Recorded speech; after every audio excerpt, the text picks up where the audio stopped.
ازيكم يا جماعه؟ عاملين ايه؟ يا رب تكونوا بخير. النهارده يا جماعه هنعمل تحدي من كراميل. اللي هيغلب في الريست هنطلع الريست من كراميل. اللي هيغلب في الريست هياخد الفلوس دي كلها 60 جنيه.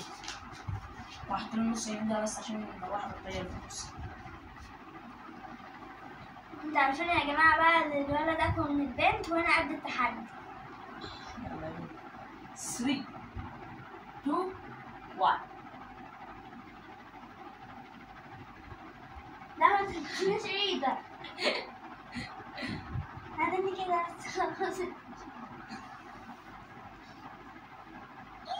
لو نزلتنا على الارض يابا. ماشي مش انا كده يا احمد. ماشي خلاص.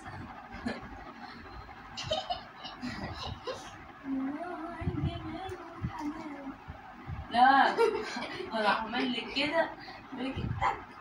طب اعمل كده. لا خلاص. 3 2 1 نبدأ بقى. عاود اشتميني بس. استنى يا احمد كنت بدأت سبت يا جماعة. هي سبت. هي سبت بقى على 60 جنيه.